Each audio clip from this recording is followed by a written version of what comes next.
ഹരേ കൃഷ്ണ. ഇനി നമുക്ക് 27ാമത്തെ ശ്ലോകം നോക്കാം. ഭ്രാതർമമ സുതഃ കച്ചിന്മാത്രാ സഹ ഭവദ്വ്രജേ താതം ഭവന്തം മന്വാനോ ഭവദ്ഭ്യാമുപലാളിതഃ. നമ്മൾ വസുദേവര് നന്ദഗോപരോട് ചോദിക്കുന്ന കുശലങ്ങളുടെ കാര്യമായിരുന്നു പറഞ്ഞു വന്നിരുന്നത്.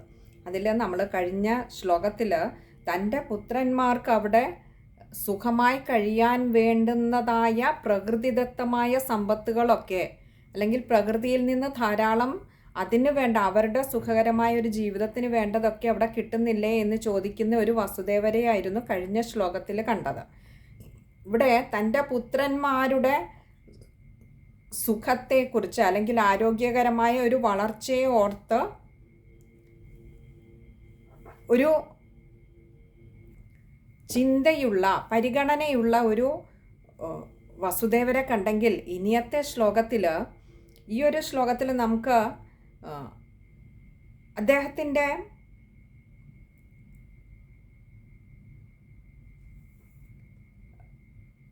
തൻ്റെ തന്നെ പാതിയായിട്ടുള്ള ആ രോഹിണി ദേവി, കാരണം പുത്രൻ മാത്രമല്ല, ഇവിടെ വസുദേവരുടെ പുത്രന്മാരാണ് രണ്ടുമെങ്കിലും നന്ദഗോപർ അറിയുന്ന ഒരു പുത്രൻ ബലരാമനാണ്. അപ്പോൾ ബലരാമൻ മാത്രമേ ഉള്ളൂ എങ്കിലും ആ ബലരാമനോടൊപ്പം ബലരാമൻ്റെ അമ്മയും തന്നിൽ പാതിയായ തൻ്റെ പത്നിയായിട്ടുള്ള തൻ്റെ പ്രിയതമയായിട്ടുള്ള രോഹിണി ദേവിയെക്കുറിച്ചുള്ള ഒരു ചോദ്യമാണ് ഈ ഒരു ശ്ലോകത്തിൽ നമുക്ക് കാണാൻ കഴിയുന്നത്.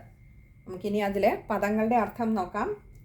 ഭ്രാതർമമ, ഭ്രാതഃ മമ എന്നിങ്ങനെ രണ്ട് വാക്കുകൾ ചേരുന്നതാണ് ഭ്രാതർമമ. ഭ്രാതഃ എന്ന് പറഞ്ഞാൽ ഇവിടെ ഒരു സംബോധനയാണ്. തൻ്റെ ജ്യേഷ്ഠ സഹോദരനായിട്ടുള്ള നന്ദഗോപരെ വിളിക്കുകയാണ്. അല്ലയോ ജ്യേഷ്ഠ എന്ന്, ഭ്രാതാവ് എന്നാൽ സഹോദരൻ, അല്ലയോ ജ്യേഷ്ഠ എന്ന് വിളിക്കുന്ന പോലെ, അല്ലയോ സഹോദര. മമ, മമ എന്നാൽ എൻ്റെ. ഇനിയും ചോദിക്കുകയാണ് അടുത്തത്. സുതഃ, സുത എന്നാൽ പുത്രന്മാർ, പുത്രൻ. ഇവിടെ കാരണം നന്ദഗോപർക്കാകെ വസുദേവരുടെ ഒരു പുത്രനെ മാത്രമേ അവിടെ ഉള്ളതായിട്ട് അറിയുകയുള്ളൂ. അതുകൊണ്ട് ഇനിയും പുത്രൻ്റെ കാര്യം ചോദിക്കുകയാണ്. അതായത് ആ ബലരാമസ്വാമിയുടെ കാര്യം ചോദിക്കുകയാണ്. മമ സുതഃ, എൻ്റെ പുത്രൻ. കച്ചിന്മാത്ര, കച്ചിത് മാത്ര, ഇങ്ങനെ രണ്ട് വാക്കുകൾ ചേരുന്നതാണ് കച്ചിത് മാത്ര, കച്ചിന്മാത്ര. കച്ചിത എന്ന് പറഞ്ഞാൽ അങ്ങനെ സുഖമായിട്ടൊക്കെ ഇരിക്കുന്നു എന്നുള്ള അർത്ഥത്തിൽ. അവിടെ സുഖമായി ഇരിക്കുന്നില്ലേ ആര്? മാത്ര, എൻ്റെ പുത്രൻ്റെ കാര്യം മാത്രമല്ല, മാത്ര അമ്മയുടെ, സഹ കൂടെ. എങ്ങനെ? എൻ്റെ പുത്രനായ ബലരാമന് അവൻ്റെ അമ്മയായ രോഹിണി ദേവിയുടെ കൂടെ സുഖമായി ഇരിക്കുന്നില്ലേ?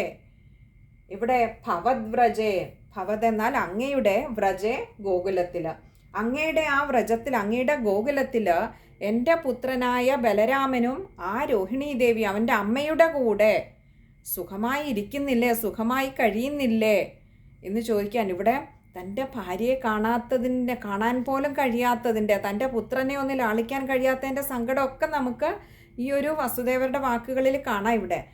അതുകൊണ്ടാണ് ചോദിച്ചത് അവിടെ സുഖമായി ഇരിക്കുന്നില്ലേ. പിന്നെയോ താതം ഭവന്തം മന്വാനോ, താതം, താതം എന്ന് പറഞ്ഞാൽ അച്ഛനാണെന്ന്, അച്ഛൻ, താതൻ അച്ഛൻ, താതം അച്ഛനാണെന്ന്, ഭവന്തം അങ്ങയെ, മന്വാനഹ വിചാരിക്കുന്നവൻ. ഇപ്പോൾ ബലരാമസ്വാമിയുടെ വിചാരം എന്താ? കൃഷ്ണനോടൊപ്പം അവിടെ കഴിയുകയാണ്. ആ തൻ്റെ അച്ഛൻ ആ നന്ദഗോപരാണെന്നാണ് ബലരാമസ്വാമിയുടെ ഒരു വിചാരം. കൊച്ചുകുട്ടിയല്ലേ, അപ്പോൾ അങ്ങനെയാണ് ധരിച്ചിരിക്കുന്നത്. അതുകൊണ്ടാണ് ചോദിച്ചിരിക്കുന്നത് അങ്ങയെ അച്ഛനാണെന്ന് വിചാരിക്കുന്നവന്. അതായത് ആ ബലരാമസ്വാമി, കാരണം ഇവർക്ക് രണ്ടുപേർക്കും അറിയാം ബലരാമസ്വാമിയുടെ അച്ഛന് വസുദേവരാണെന്നുള്ളത്. അപ്പോൾ പറയുകയാണ് മന്വാനോ, അത് വിചാരിക്കുന്നവന്, അങ്ങനെ ചിന്തിച്ചു കഴിയുന്നവൻ. ഭവദ്ഭ്യാം ഉപലാളിതഃ, ഭവദ്ഭ്യാം ഉപലാളിതഃ, ഇങ്ങനെ രണ്ട് വാക്കുകൾ ചേരുന്നതാണ് ഭവദ്ഭ്യാം ഉപലാളിതഃ. ഭവദ്ഭ്യാം എന്ന് പറഞ്ഞാൽ ഭവാന്മാരാൽ അഥവാ നിങ്ങൾ രണ്ടുപേരാൽ എന്ന് പറഞ്ഞാൽ ഇവിടെ ദേവകീദേവിയും വസുദേവരും നന്ദഗോപരും യശോദാമയും അവരെ രണ്ടുപേരെ ഉദ്ദേശിച്ചാണ്. നിങ്ങൾ രണ്ടുപേരാലും ഉപലാളിത. ഉപലാളിത എന്ന് പറഞ്ഞാൽ ലാളിക്കപ്പെട്ടവരായിട്ട്, ലാളനങ്ങൾ വാങ്ങുന്നവനായിട്ട്. അപ്പോൾ എൻ്റെ പുത്രൻ അമ്മയോടുകൂടെ അങ്ങയുടെ ആ ഒരു വ്രജത്തിൽ സുഖമായി ഇരിക്കുന്നില്ലേ?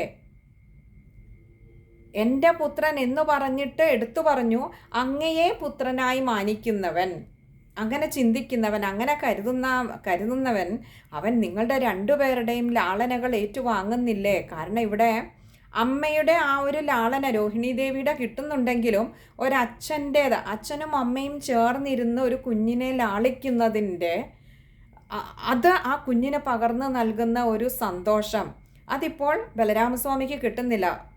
പക്ഷെ ബലരാമസ്വാമി വിചാരിച്ചിരിക്കുന്നത് ആ ഉണ്ണിയുടെ അച്ഛൻ നന്ദഗോപരാണെന്ന.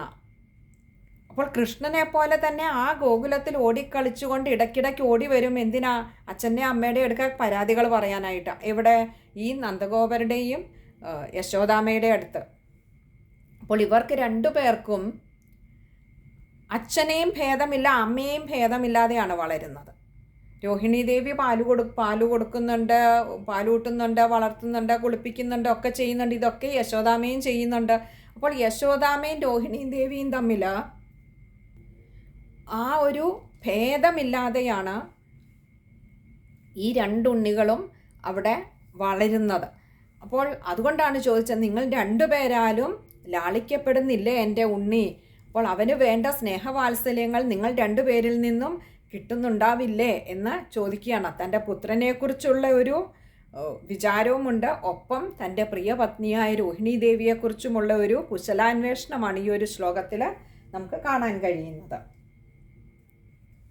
തൊട്ടു മുൻപുള്ള ശ്ലോകത്തിൽ പശുക്കൾക്ക് വേണ്ടത് പുല്ലും ധാരാളം വെള്ളവും ഒക്കെ ഇല്ലേ എന്ന് ചോദിക്കുമ്പോൾ അവർ കഴിക്കുന്ന ഭക്ഷണം അവരുടെ ആരോഗ്യകരമായ വളർച്ചയ്ക്ക് ഉതകുന്നതല്ലേ എന്ന് ഉറപ്പാക്കുകയാണ് ഇവിടെ വസുദേവർ ചെയ്യുന്നത്. എന്നാൽ ഈ ശ്ലോകത്തിൽ ആഹാരത്തിനതീതമായി താൻ ആരോടൊപ്പം വളരുന്ന, അല്ലെങ്കിൽ താൻ വളരുന്ന ആ സാഹചര്യത്തിൽ നിന്നും തനിക്ക് കിട്ടേണ്ട സ്നേഹം, ആ ലാളനകൾ ഒക്കെ ആ ബലരാമന് കിട്ടുന്നില്ലേ എന്നാണ് ഇവിടെ ചോദിക്കുന്നത്. കാരണം ഒരു കുട്ടിയുടെ വളർച്ചയ്ക്ക്, നമുക്ക് ഏതൊരു കുട്ടി മാത്രമല്ല, കുട്ടിയുടെ വളർച്ചയ്ക്ക് ലാളനകൾ അത്യാവശ്യമാണെങ്കിൽ ഏതൊരു വ്യക്തിക്കും താൻ കഴിയുന്ന സാഹചര്യം അല്ലെങ്കിൽ ആ ചുറ്റുപാടുകൾ സന്തോഷകരമല്ലെങ്കിൽ ആ ഒരു വളർച്ച അത് ശാരീരികമായി മാത്രമല്ല മാനസികമായ ഒരു സ്ഥിരത തന്നെ, അല്ലെങ്കിൽ ഒരു അസ്ഥിര ഭാവത്തിലേക്ക് അത് ഏതൊരു മനുഷ്യജീവിയും അത് മനുഷ്യനെന്ന് തന്നെയും നമുക്ക് പറയാൻ വയ്യ. കാരണം മൃഗങ്ങൾക്ക് പോലും അവരും തങ്ങൾ ഏതൊരു വീട്ടിലാണോ ഇപ്പോൾ നമ്മളൊരു പശുവിനെ വളർത്തുന്നു, അല്ലെങ്കിൽ ഒരു പട്ടിയെ പൂച്ചയൊക്കെ വളർത്തുമ്പോഴും അതിന് വേണ്ടത് അത് തൻ്റെ ചുറ്റിനുമുള്ളവരിൽ നിന്നും ഒരു സ്നേഹം നിറഞ്ഞ വാക്ക്, ആ സ്നേഹം നിറഞ്ഞ ഒരു അന്തരീക്ഷം അതൊക്കെ പ്രതീക്ഷിക്കുന്നുണ്ട് ഓരോ സൃഷ്ടിയും. അപ്പോൾ ഇവിടെ തൻ്റെ പുത്രൻ അങ്ങനെ ഒരു ചുറ്റുപാട് കൂടി, ആ വളർച്ചയ്ക്ക് വേണ്ട അങ്ങനെ ഒരു ചുറ്റുപാട് കൂടി ഉണ്ട് എന്ന് ഉറപ്പാക്കുകയാണ് വസുദേവർ ചെയ്യുന്നത്.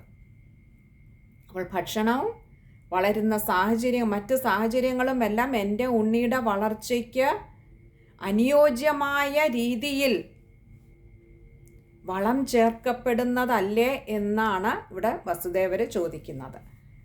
ഇനി നമുക്ക് ആ ശ്ലോകം ഒന്നുകൂടി നോക്കാം. ഭ്രാതർമമ സുതഃ കച്ചിന്മാത്രാ സഹ ഭവദ്വ്രജേ താതം ഭവന്തം മന്വാനോ ഭവദ്ഭ്യാമുപലാളിത. ഇനിയും ആ ശ്ലോകം വായിക്കുമ്പോൾ ശ്രദ്ധിക്കേണ്ട കാര്യങ്ങൾ, അതിൻ്റെ ആദ്യത്തെ പദത്തിലും രണ്ടാമത്തെ പദത്തിലും സുതഃ ഭവദ്ഭ്യാമുപലാളിതഃ രണ്ടിടത്തും വിസർഗമുണ്ട്. പകുതി ഹകാരം കൊടുത്ത് വായിക്കുക. പിന്നെ അടുത്തത് ഭ്രാതർമമ, അവിടെ ആദ്യത്തെ മാ കൂട്ടക്ഷരമായതുകൊണ്ട് കഴിയുന്നത്ര ഒന്ന് കട്ടിയിൽ വായിക്കുക അത്. പിന്നെ അടുത്തത്